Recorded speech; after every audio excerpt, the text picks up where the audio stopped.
Abra su Biblia, si es tan amable, en Mateo capítulo 13. De nuevo regresamos a las parábolas de nuestro Señor del reino del cielo conforme continuamos nuestro estudio del Evangelio de Mateo. Mateo capítulo 13. Voy a leer los versículos 31 al 33 para comenzar, y eso incluye dos parábolas. Realmente deben ser entendidas juntas, aunque pasaremos el día de hoy estudiando la primera y la próxima semana la segunda. Es útil si podemos verlas juntas por lo menos como principio. Comenzando entonces en Mateo capítulo 13, versículo 31.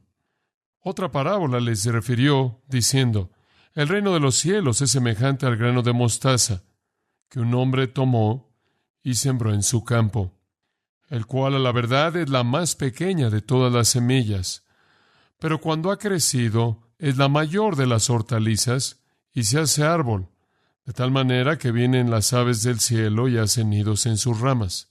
Otra parábola les dijo: el reino de los cielos es semejante a la levadura, que tomó una mujer y escondió en 3 medidas de harina, hasta que todo fue leudado. Cosas pequeñas pueden tener, en últimas, efectos muy grandes. Toda la música, todas las sinfonías, conciertos, oratorios, himnos, canciones, toda la música viene básicamente de 8 notas.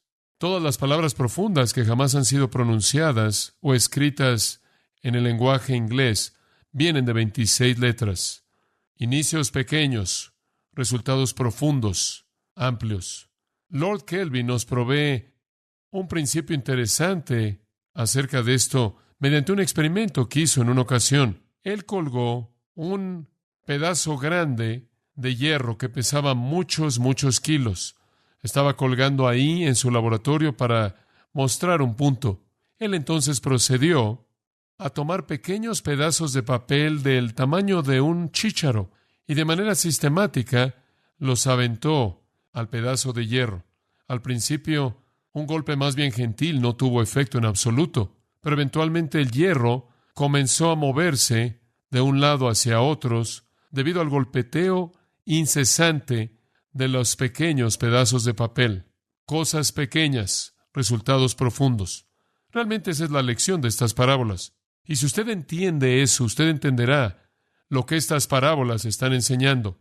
Ahora, permítame darle un poco de trasfondo para que usted pueda sentir con los discípulos lo que ellos sintieron conforme Jesús les enseñaba. Los discípulos básicamente creían que Jesús era el Mesías, el Rey.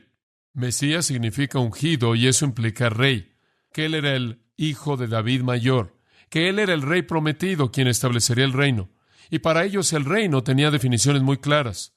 Vendría en gloria, vendría en poder, habría pompa y circunstancia, habría grandes acontecimientos cataclísmicos, se castigaría a los malhechores, estaban esperando la música y los caballos, el triunfo, el asombro, la gloria, el show, la publicidad.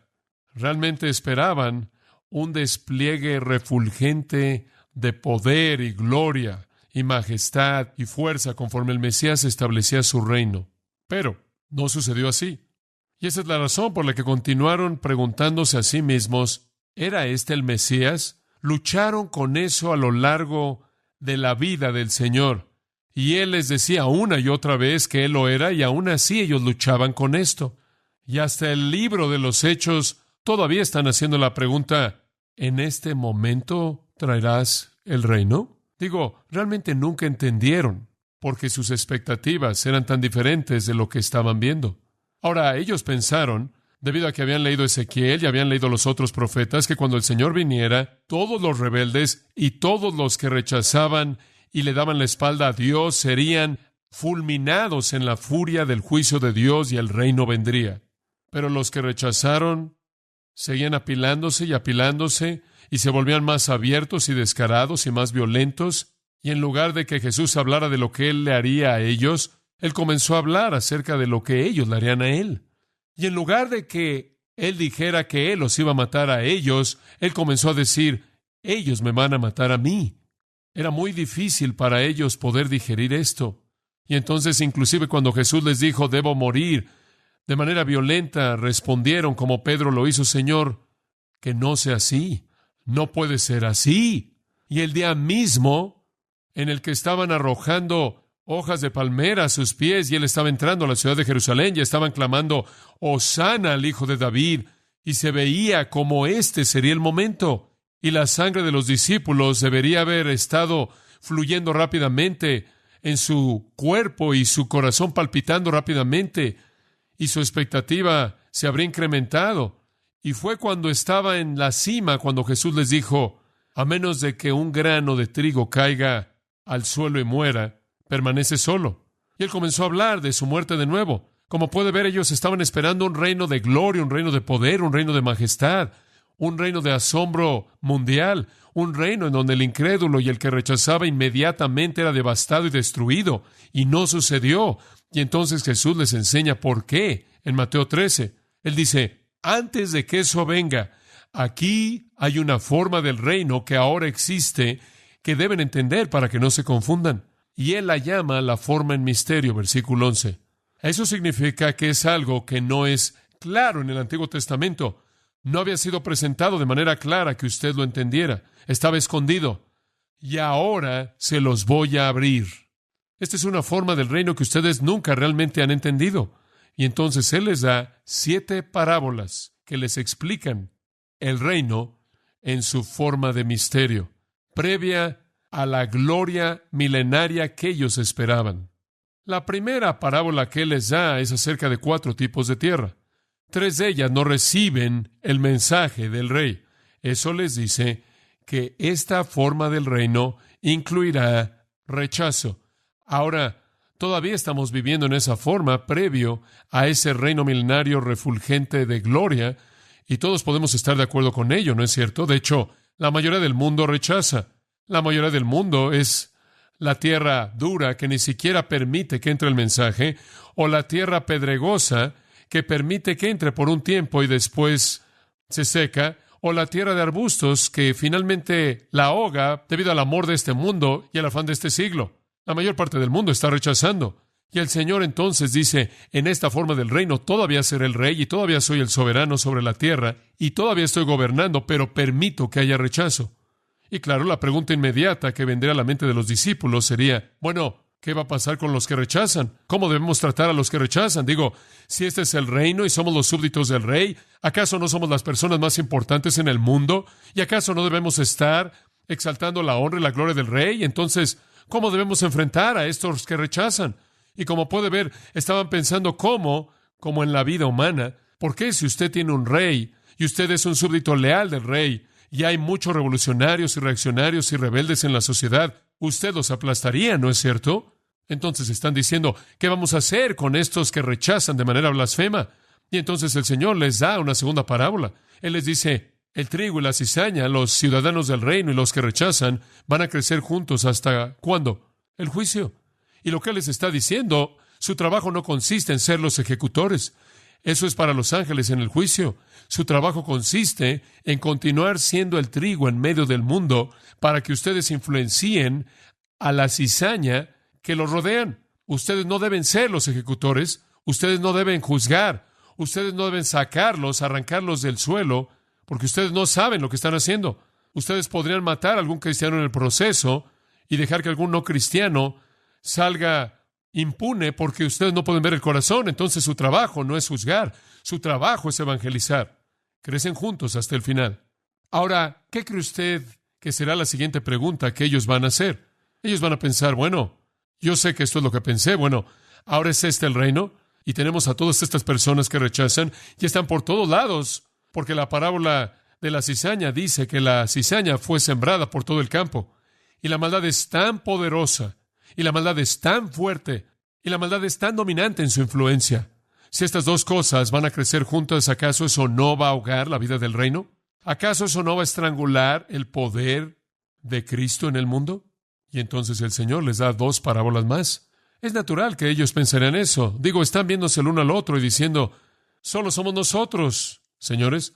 Somos el reino de Dios en el mundo. Y hombre, es increíble lo que estamos enfrentando en contra de nosotros. ¿Acaso literalmente no vamos a ser aplastados en esto? Y entonces Él les enseña estas 2 parábolas que muestran que a partir de inicios muy pequeños, muy insignificante, el reino va a crecer a pesar de la oposición para influenciar en últimas al mundo entero. Las primeras dos parábolas hablan del conflicto, hablan del antagonismo, de la maldad y el bien en el reino. Hablan de lo que está bien y lo que está mal, peleando el uno con el otro.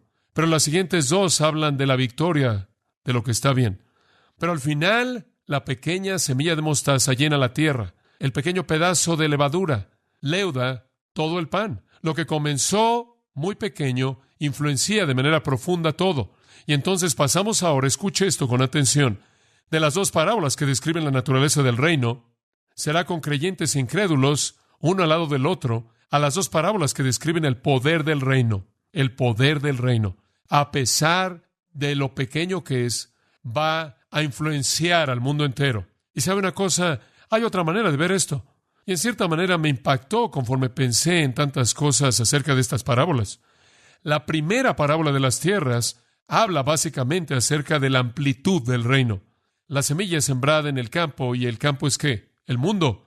La amplitud del reino. La segunda parábola habla de lo largo que es el reino. Continuará hasta la cosecha. La tercera parábola, la parábola de la semilla de mostaza, habla de la altura del reino. Podremos hablar de lo alto que es. La cuarta parábola de la levadura habla de la profundidad del reino conforme es escondida en la masa e influencia desde adentro. Entonces usted tiene al reino visto en su amplitud, extensión, altura y profundidad. Y el Señor lo está describiendo en toda dimensión. Y después de que Él ha hecho todo esto, las siguientes dos parábolas hablan de su apropiación personal en la vida de un individuo. Después de haber descrito sus características generales, hay una maravillosa progresión de pensamiento. Ahora, el Señor no nos explica estas dos parábolas, pero no se sienta mal. El Señor nos dio a alguien para que nos las explicara. ¿Quién es? El Espíritu Santo.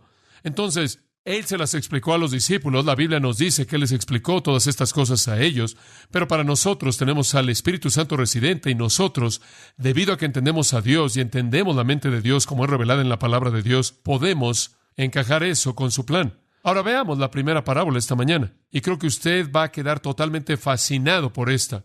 La semilla de mostaza, la cual describe el poder externo del reino. Otra parábola le refirió diciendo, el reino de los cielos es semejante al grano de mostaza, que un hombre tomó y sembró en su campo. Ahora aquí hay un hombre quien de nuevo es un granjero, y él va a plantar una cosecha, y él planta una cosecha de mostaza. ¿Por qué? Bueno, era usada para muchas cosas. Era usada por su aceite, y su aceite, por cierto, era usada para muchas cosas también, una de las cuales era un uso medicinal. Era usada también para sazonar. Inclusive en la actualidad, la semilla de mostaza es algo de valor, tiene mucho valor, y es cultivada como una cosecha, como todavía lo hacemos. El versículo 32 procede a describir la situación. Dice que el cual a la verdad es la más pequeña de todas las semillas, o la más pequeña de todas las semillas. Pero cuando ha crecido, es la mayor de las hortalizas, y se hace árbol, de tal manera que vienen las aves del cielo y hacen nidos en sus ramas. Ahora, básicamente, permítame darle brevemente una lección de botánica para que podamos saber a dónde vamos. Esta semilla de mostaza en particular hace que crezca un arbusto, como una planta de jardín. Normalmente crece hasta llegar a tener una altura de alrededor de 1,90 m. Y es una planta de buen tamaño. Esa es una hierba de buen tamaño y notará que es colocada en la familia de las hierbas, lacanon en el griego, y explicaremos eso en un momento. Pero con mucha frecuencia crecía hasta llegar a ser de más de 2,5 metros de altura, y hay muchos testimonios que han sido escritos por testigos oculares en el este, que han visto estos campos, tanto ahora como en generaciones pasadas, que han dado testimonio del hecho de que llegan a ser de más de 2,5 metros de altura. Un escritor habla de que ellas son más altas que un caballo y un jinete. Otro escritor dice que el caballo y el jinete pueden montar debajo de las ramas del arbusto de la mostaza. Ahora ese es un arbusto grande.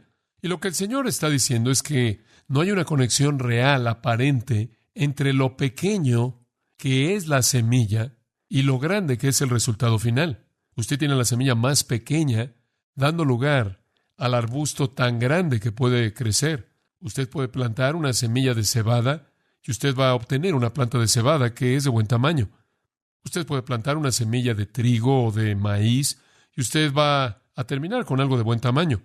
Pero usted planta esta semilla y usted termina con un arbusto de más de 2,5 metros de altura, lo suficientemente alto como para que pueda pasar por ahí un hombre montado sobre un caballo. Ese es su punto. Entonces, la parábola no es una exageración. Es una afirmación que se entiende de manera común como lo son todas las parábolas. El punto de las parábolas no es una exageración, su punto es que son entendidas de manera común. Son hechos de la vida. Ahora, permítame llevarlo a mayor profundidad en esta situación. Jesús en el versículo 32 dice, esta es la más pequeña de todas las semillas. Ahora, en ese punto, la guerra teológica se desata. Los críticos que quieren atacar a la Biblia se aferran a esa afirmación. Esto es lo que dicen, ahí está. Como puedes ver, eso prueba que la Biblia no es inerrante, porque cualquier persona sabe que una orquídea, una semilla de orquídea salvaje es más pequeña que una semilla de mostaza. Por lo tanto, Jesús, uno, no sabía, y si no sabía, adivina quién no es Él, Dios. O Él sabía que estaban mal, pero Él se rebajó a la ignorancia de ellos. Y después tenemos lo que llaman ellos acomodo bíblico o cultural, en donde algunas veces el escritor de la Biblia no dice lo que es verdad. Él dice lo que la gente cree que es verdad simplemente para ser relevante.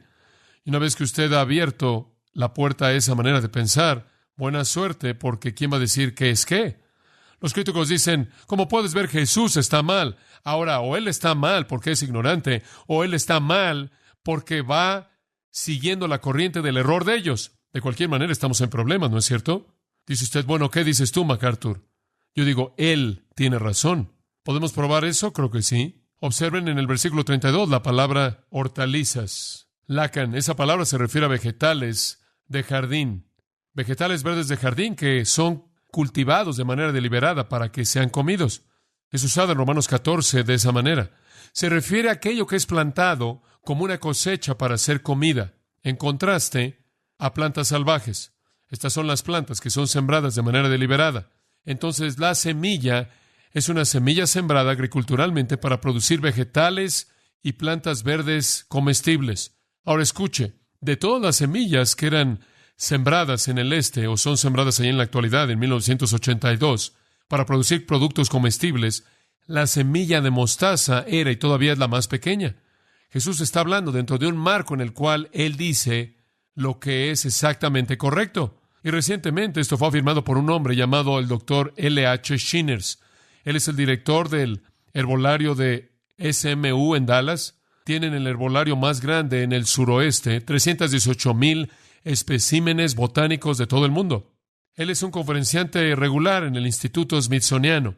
Y él dijo, y cito, la semilla de mostaza de hecho habría sido la más pequeña de aquellas que habrían sido identificadas por las personas en el tiempo de Cristo.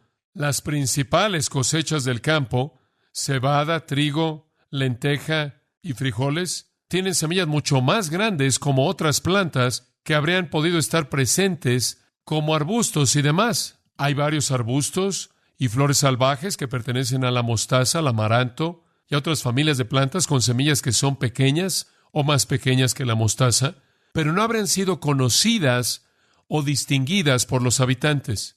Están en el ámbito salvaje y ciertamente no habrían sido plantadas como una cosecha. Fin de la cita. ¿No es eso maravilloso? ¿No es maravilloso que cuando Jesús habla de semillas, Él tiene la razón? Y si podemos confiar en Él con el asunto de las semillas, puedo confiar en Él con la eternidad. Shinners procedió a decir, y cito, la única planta de cosecha moderna en existencia con semillas más pequeñas que la mostaza es el tabaco, y esta planta es de origen americano y no creció en el mundo antiguo hasta el siglo XVI o más tarde. Fin de la cita. Entonces, cuando Jesús dijo que un hombre sembró la semilla más pequeña que jamás ha sido sembrada, Él estaba en lo correcto. Además, Él dijo, bueno, vean lo que dice en el versículo 32, pero cuando ha crecido es la mayor de las hortalizas y se hace árbol. Cualquier persona sabe que no se vuelve un árbol. Mire, Él no está hablando aquí de un árbol que se usa para talar, para obtener leña. Él está hablando de un arbusto tan grande que tiene las propiedades de un árbol. ¿Y cuál es la propiedad que tiene un árbol? ¿Qué dice el resto del versículo 32? De tal manera que vienen las aves del cielo y hacen nidos en sus ramas. Hay muchos arbustos en los que las aves no pueden vivir. Por cierto, la palabra nidos ahí en el versículo 32 es un término griego muy intenso que significa que hacen su hogar ahí, construir un nido y quedarse. Tenemos pequeños arbustos en nuestro jardín, pero si un ave tratara de construir un nido, se doblaría y los dejaría en el suelo y todos los huevos terminarían cayéndose. Este es grande. Y nos dicen también los botánicos que en cierta época del año las ramas se vuelven rígidas y las aves construyen sus nidos ahí. Muy preciso. Ahora, Jesús también aquí estaba hablando proverbialmente. Él no estaba tratando de dar una lección de botánica y la gente no necesita ser quisquillosa por esto, pero si usted quiere ser quisquilloso, adelante. Él está en lo correcto.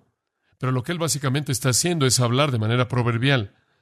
Y para el judío, debido a que la semilla más pequeña que jamás conoció era una semilla de mostaza, la semilla de mostaza se volvió proverbial para algo pequeño. Tenemos proverbios. Una persona es tan sabia como un búho. Ahora no queremos decir que lo más inteligente en el mundo es un búho. Bueno, ni siquiera sé de dónde viene, pero usamos proverbios como ese. Ahora Jesús simplemente tomó uno de sus proverbios, solía ser uno, y resulta que este era correcto, pero era usado de manera proverbial. Por ejemplo, los judíos hablaban de una gota de sangre tan pequeña como una semilla de mostaza. Hablaban de una pequeña brecha de la ley mosaica, siendo una contaminación del tamaño de una semilla de mostaza. Ellos hablaron de una mancha en un animal del tamaño de una semilla de mostaza. Hasta el día de hoy los árabes hablan de fe que pesa la cantidad de una semilla de mostaza. Y nuestro Señor inclusive usó el mismo proverbio en Mateo 17:20, cuando Él dijo, si tuvierais fe como un grano de ¿qué? Semilla de mostaza, podrías decirle a este monte, quítate y se movería. Entonces era proverbial. Y Él simplemente está usando una historia con un proverbio que ellos usaban. Pero en su sabiduría infinita y maravillosa, Él escogió un proverbio que ellos usaban que era correcto. Ahora usted entiende lo que la parábola dice. Ahora le voy a decir lo que significa. En primer lugar, el reino comenzará ¿qué? Pequeño. Va a comenzar pequeño. ¿Puede imaginarse lo importante que es decirle esto al discípulo? Ellos eran un pequeño grupo, siendo literalmente abrumados por la opresión y el rechazo y la blasfemia, y estaban diciendo, simplemente somos un puñado en contra del mundo entero, un puñado de hombres en contra del mundo entero. Y Jesús dice, está bien, ese es el plan. Todo comienza a partir de algo muy, muy pequeño. Y eran pequeños. De hecho, eran tan pequeños que ni siquiera podían reconocer que el reino estaba ahí. En Hechos capítulo 1 todavía estaban diciendo, ¿nos restaurarás en este momento el reino? ¿Dónde está? Era tan pequeño, estaba sepultado en el suelo, que era prácticamente imperceptible. Creo que esa es la razón por la que tantos teólogos modernos tampoco saben dónde encontrarlo en el Evangelio de Mateo. Lucas 17:20 dice esto. Escuchen esto. Y cuando se demandó de los fariseos cuándo el reino de Dios vendría, los fariseos dijeron, ¿cuándo va a venir el reino de Dios? Dices que tú eres el rey, vas desfilando diciendo que tú eres el rey, ¿cuándo vas a traer el reino? Me encanta su respuesta. El reino de Dios no viene con observación. No lo puede ver, no lo puede ver. No en esta forma. Entonces no van a decir, helo aquí. Y no van a decir, está ahí, porque aquí el reino de Dios está, ¿qué? En medio de vosotros, dentro de ustedes. Ya está aquí, señores, pero es una pequeña semilla que comienza muy pequeña. No la pueden ver. Así como cuando ustedes plantan una semilla de mostaza en el suelo, no la puede ver, pero está aquí.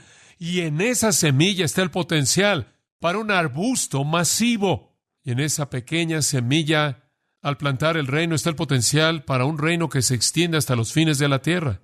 Comienza muy pequeño. Piense usted en un pesebre, en un comedero. Piense en un establo. Animales malolientes, personas que están hundidas al nivel de sus tobillos en el estiércol de ese lugar sucio, y un bebé que nace en oscuridad en un país que no era nada más que un infante que se movía en los brazos de la Roma imperial con 2 distritos, Judea y Galilea, que simplemente eran puntos en la tierra, y Samaria era menor que las otras 2.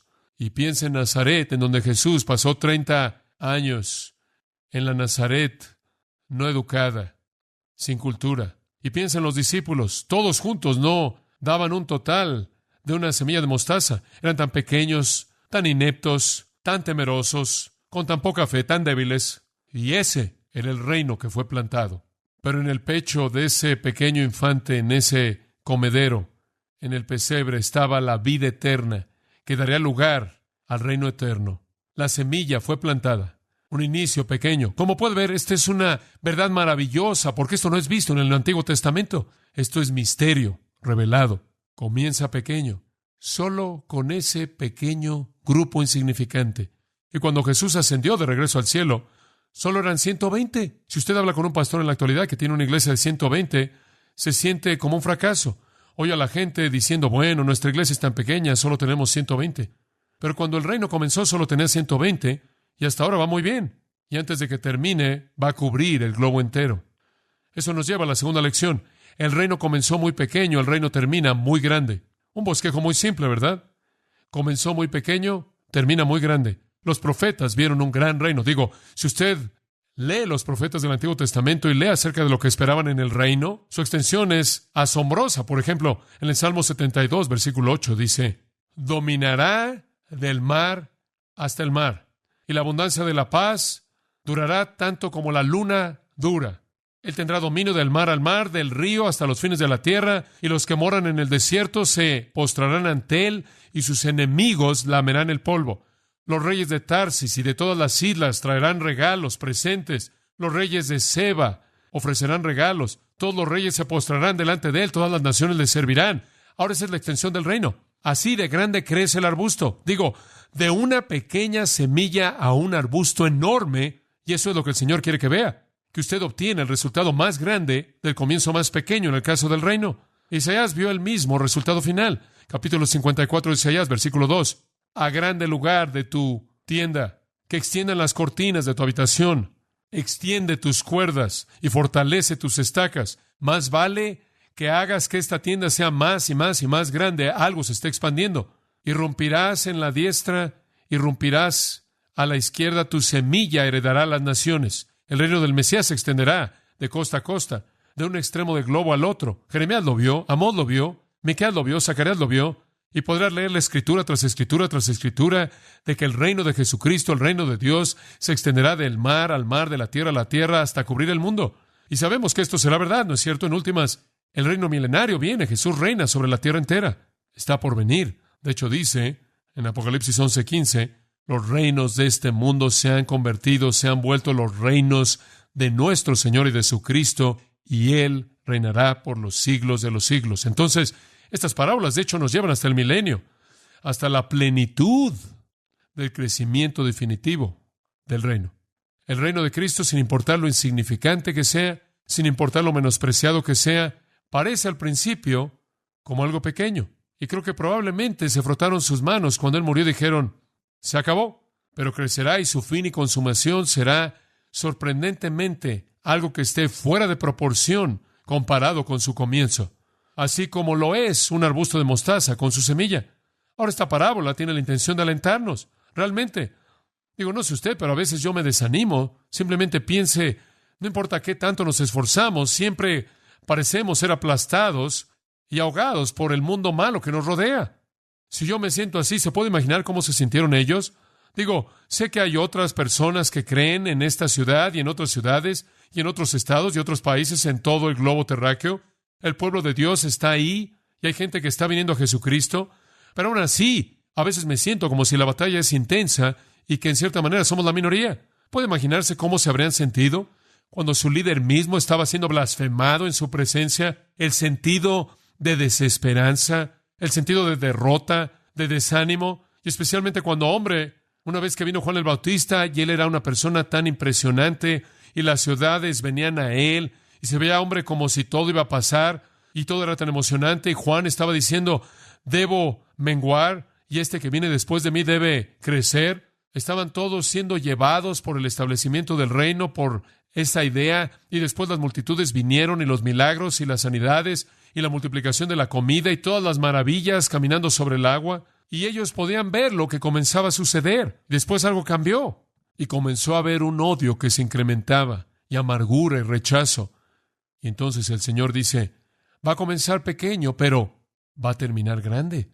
Vamos a ganar al final. El reino se va a extender por la faz de la tierra y hasta la eternidad, por los siglos de los siglos, y vamos a ser parte de ese reino eterno. Después hay otra nota que creo que es tan interesante.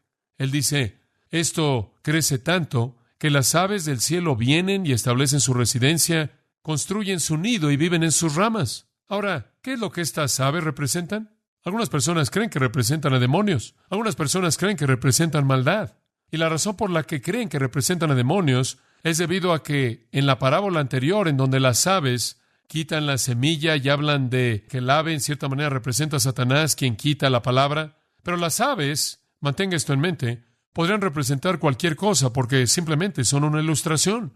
Y creo que usted tiene aquí dos pensamientos. En primer lugar, lo que las aves significan es que el árbol es muy grande. Es tan grande que las aves pueden vivir en él. Y es la manera en la que Jesús nos dice qué tan grande es. Pero hay otro pensamiento también, y creo que esto simplemente es profundo. Estas aves viven en el árbol. ¿Sabe usted por qué viven ahí? Le voy a decir por qué viven ahí. Porque hay semillas que se pueden comer, que están en ese arbusto de mostaza, y pueden comer en casa. No tienen que salir a comer, pueden comer en casa. Ahora, si yo fuera un ave, creo que yo iría a un lugar en donde pudiera comer mientras estuviera ahí. Usted siempre lee acerca de las aves madre que salen a buscar la comida. El ave madre aquí se queda en casa. Pero más que eso, construyen un nido. Hay protección, hay sombra, seguridad y hay alimento ahí. Eso es interesante. Acompáñeme por un momento a lo que creo que es una gran explicación de esto. Daniel capítulo 4. Daniel 4. Nabucodonosor, rey de Babilonia, el más grande de todos los imperios mundiales, tiene un sueño. Y este es su sueño, realmente un sueño interesante. Versículo 10 de Daniel 4. Estas fueron las visiones de mi cabeza en mi cama. Vi aquí un árbol en medio de la tierra y era un árbol muy grande y muy alto. Y el árbol creció y era fuerte y su altura alcanzó hasta el cielo. Ahora este es un árbol alto y se veía por toda la tierra. Su altura llega hasta el cielo y sus ramas cubren de tal manera que toda parte de la tierra puede ver. Este es un árbol grande. Su fruto era abundante y en él había alimento para todo mundo. Las bestias del campo encontraron sombra debajo de él y las aves del cielo moraban en él y toda carne se alimentaba de él. Ahora, ¿qué es esto? ¿Qué estaba viendo él? Daniel responde eso en el versículo 20. Daniel entra y dice, permíteme decirte lo que era. El árbol que tú viste que creció y era fuerte, cuya altura alcanzó hasta el cielo, y sus lados a toda la tierra, cuyas hojas eran hermosas y su fruto abundante y había alimento para todos, debajo del cual las bestias del campo moraban, y en cuyas ramas las aves del cielo tenían su habitación. ¿Eres tú, oh rey? Tú has crecido y te has vuelto fuerte, porque tu grandeza está creciendo y alcanza hasta el cielo, y tu dominio hasta los fines de la tierra. ¿Qué está diciendo? Él está diciendo, el imperio babilonio se ha vuelto como un árbol, y todas las naciones del mundo están encontrando su consuelo, su seguridad, su alimento en ese árbol. ¿Y sabe una cosa? Babilonia trajo cultura al mundo, trajo educación al mundo, trajo arquitectura al mundo, trajo prosperidad al mundo, trajo un sentido de paz al mundo. Hubieron muchas naciones, las aves son las naciones que están encontrando refugio en el árbol del imperio babilonio. Observe Ezequiel capítulo 31 ahora. Ezequiel 31, versículo 3, y aquí encontramos a Siria descrita como un cedro con ramas hermosas, dando sombra, siendo alto, y era grande debido a que las aguas lo habían hecho grande. Corrían ríos a su alrededor, pequeños ríos, y en todo esto su altura, versículo 5, exaltado sobre todos los árboles del campo. Sus ramas eran largas debido a la multitud de aguas que tenía. Todas las aves del cielo hicieron su nido en él. Y todo esto está diciendo que cuando usted tiene a una potencia mundial dominante enorme, muchas otras pequeñas encuentran refugio en las ramas. Ahora podríamos tomar eso políticamente y llevarlo a la actualidad y podríamos decir que tradicionalmente, históricamente, por ejemplo, los Estados Unidos se ha convertido en un gran árbol en el cual muchas otras naciones han encontrado refugio en nuestras ramas, ¿verdad? Educación, ayuda en muchas maneras. Esa es la ilustración secular que él está usando. Pero cuando usted lo trae ahora, Mateo, ya lo que nuestro Señor está diciendo, él está diciendo que en últimas el reino de Cristo crece a tal extensión que las naciones encuentran su refugio y protección en el reino. Ahora, las aves no son el arbusto de mostaza. No necesariamente son parte del reino. Simplemente se benefician por su presencia en la tierra, como los no babilonios se beneficiaron de la presencia del imperio babilonio. Ahora, eso es lo que usted tiene que entender. conforme usted enseña el reino. Algunas veces el reino se refiere específicamente a los santos verdaderos en el reino. Algunas veces es más grande que eso. Y en este sentido es más grande. Usted está viendo al reino en términos de el dominio soberano de Dios sobre todo. Y piense en esto de esta manera. En donde el cristianismo florece, la gente que se sube a él a las ramas prospera debido al florecimiento del cristianismo, aunque no conocen a Cristo. Estados Unidos es lo que es Estados Unidos en la actualidad, debido a su legado cristiano, y hay muchas aves en nuestro arbusto. No son cristianos, pero se benefician, ¿no es cierto? La dignidad de la vida en Estados Unidos, el sistema de jurisprudencia, la ley, el sentido de lo que está bien y lo que está mal, que tradicionalmente ha sido nuestro, la educación, la libre empresa, la dignidad de una mujer, el cuidado de los niños, todo esto emana de la verdad cristiana. Toda gran reforma, todo movimiento de reforma en la historia ha tenido en sus raíces verdad bíblica. En donde el reino se ha extendido, usted tiene un ambiente de protección para la gente que ni siquiera está verdaderamente en ese reino. Es algo así como en términos de un macrocosmos, lo que 1 Corintios 7:14 es en un microcosmos, en donde dice que si usted está casado con un incrédulo y el incrédulo quiere quedarse, que se quede porque él es santificado en la presencia de un creyente. En otras palabras, un incrédulo casado con un creyente se beneficia simplemente por estar cerca de alguien que recibe la bendición de Dios. Digo, si estoy casado contigo y no eres cristiano y Dios está derramando bendición en mí, vas a recibir algo de ello, por lo menos para el día de hoy y en la actualidad. Y entonces eres abrigado en mi árbol. Y a nivel de macrocosmos, cuando el reino se expande por todo el mundo, la gente que encuentra refugio dentro de ese reino, escuche, lo puede ver de cualquier manera, todo termina siendo lo mismo. Son las personas más bendecidas en términos de vida humana. Usted hace un contraste con lo que es ser parte de la cultura occidental bajo la influencia del cristianismo, en contraste, por ejemplo, con estar en India o estar en una parte de aborígenes en el mundo en donde el cristianismo nunca ha estado, en donde el arbusto de la semilla de mostaza no ha crecido. Eso es lo que está diciendo. El reino crecerá de tal manera que muchos van a encontrar refugio en sus ramas. Y lo que la parábola está tratando de decirnos es que a pesar de la oposición, a pesar de las 3 tierras malas, a pesar de la presencia de la cizaña, vamos a ganar. El reino va a crecer y crecer y crecer y crecer. Esa es la promesa del Señor para alentarnos. Entonces no somos este pobre y pequeño grupo de personas tratando de resistir. Hombre, estamos del lado ganador y el reino está creciendo. Y le voy a decir más la próxima semana acerca de cómo. Y le voy a dar algunos puntos específicos conforme vemos la parábola de la levadura. Inclinémonos en oración. Padre, te damos gracias. Gracias porque aunque comenzó pequeño, el reino en esta época terminará al dominar al mundo entero. Cuán gratificante es ser parte de eso. Clamamos.